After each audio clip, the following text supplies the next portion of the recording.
today. Already took the door to the knee. Is that not enough? Did you not get enough of a blood sacrifice off of me today? I gotta jam my fingers too. Oh well. But yeah. So 16-year-old me. What was 16-year-old me like? Well, I'll be first to admit I was an asshole. If you're over the age of 12 and under the age of 39, you're an asshole. Just sorry. It is what it is. You think you know it all. You're better than everybody else. Everybody's the same way. There are no exceptions to the rules. Maybe a handful, but most of us, yeah, you're an asshole. If you're a male, you're an asshole. Soon, like, you're a sweet, darling little child at 12 years old, but as soon as you turn into a teenager at 13, you're instantly an asshole. Because you don't listen, you think you know it all, and you think you know it all better with no experience. That's the biggest problem you got. You're your own worst enemy, and you don't even know it. And I've discovered that over the years, and most people do. You know, if you have the ability to kind of self-reflect. But what I'm learning now is, you know, like, I mean, it's something I've known for a while, but nothing happens fast. You know, it takes time to build up, if you want to call it generational wealth, which most people never build that anymore. Like, that might become a way of the dodo, just the way the cookie's crumbling in the world, right? So I won't get into that, but what I'm saying is that nothing is going to be handed to you. Absolutely nothing. So residual income, you know, that works until it doesn't work. Not to get into any sort of politicking or anything like that, but if you take e-girls, for example, we'll take e-girls. They used to be makeup girls, right? Makeup girls used to make all kinds of money on, you know, residual income on YouTube and stuff like that. They'd be just, you know, this makeup channel, and there still are ones that do that. But then so many, the market got saturated, and only a handful. So then they take it up. So rather than going to the strip bar, they became e-girls, right? So you know, and it's definitely, yeah, some of them can make a lot of money until they're no longer pretty enough, right?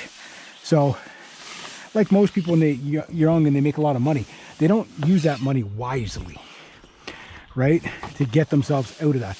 Instead, what they do is they think they're going to be doing that forever, and they find out they're not going to be doing that forever.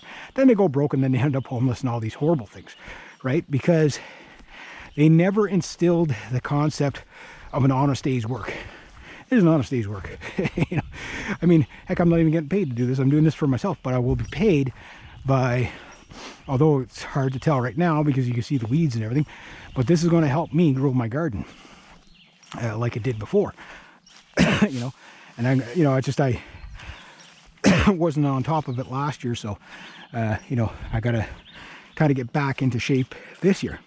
So long-term planning is really what you got to do.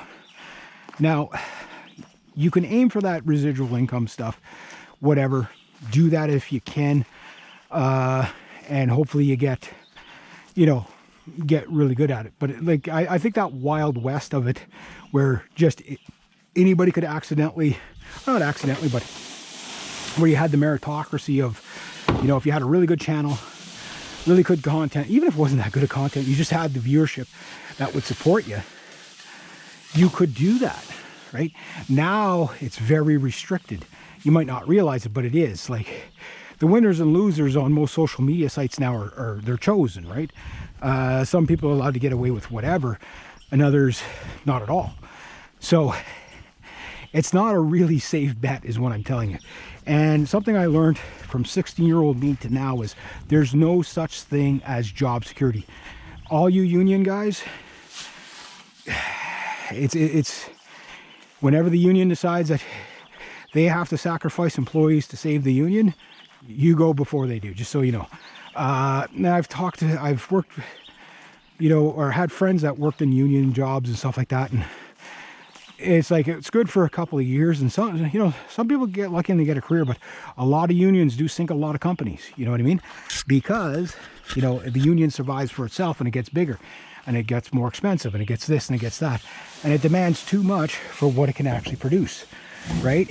You may agree with that, you might not agree with that, but that's typically what happens with a union you know, some unions will, again, there's some places, oh yeah, this union's been on this job for, you know, 150 years. Okay, yeah, that one. But if you look at like private companies that unionize, typically what happens is they go under within a decade or so, right? So a union job, it always sounds good, but union jobs usually end up just getting really bureaucratic and a lot of red tape, and it usually puts a lot of people out of work.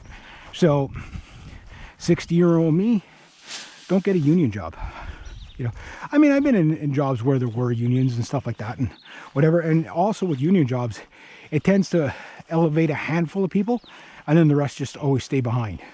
You know, it's like anything, it becomes political, right? So yeah, stay away from that.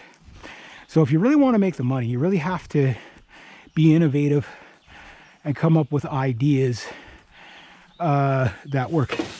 So the first thing I would do to make money is keep it, rather than trying to come up with the idea, right? Turnkey business. No thinking really required on how what the mandate is.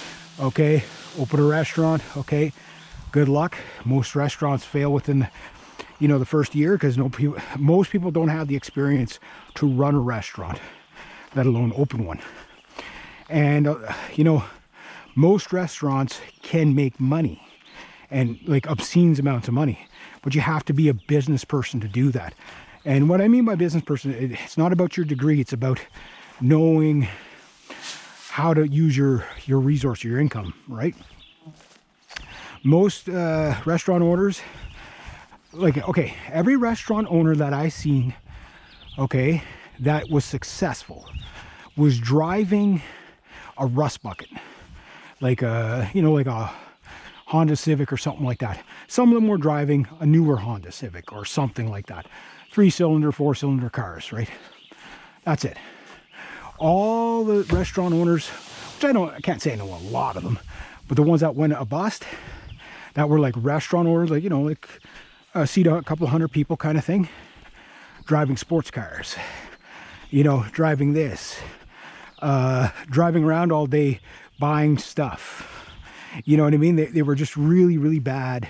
I talked about that video called the daily float. That's the best way to sink your business, is have a daily float. You can have one, but you really have to understand what it's for. The business only. So, you know, if you're there, and sometimes like some people's businesses sink because of their family members that, you know, like the wife that, oh, you need to go and buy this. We got to put in the pool. We got to do. We don't have the money for the pool yet. You know, we got money, but that's got to go back into the business, right? And stuff like that. So I'm not blaming all the women or anything like that, but what I'm saying is it's dumb stuff like that that gets people into trouble when they probably would have been super successful, you know, living down to scale and maximizing the profits, reinvesting that profits, and making money off it. Okay, what I'm about to say will either make sense to you or won't. For example, my business is a very simple business. Most of my business is based upon two things: my labor and my truck and trailer now. You know, I gotta add the trailer now. That trailer hasn't, you know, that's an expense, but that's an expense that's going to make me money. This pitchfork has already made me money. That truck is almost paid for itself.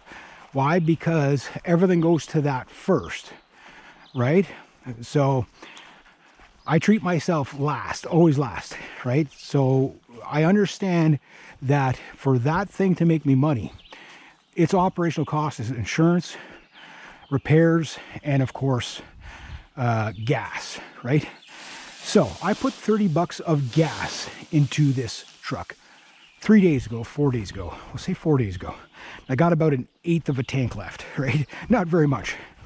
How much for every dollar of gas, $30, how much do you think I've made on that $30 of gas? Which isn't going to get a V8 truck very far. Well, as of today, I've made a return on investment on that fuel of 9-to-1. So for every $1 I put into that gas tank on the last fill up, I got $9 in return.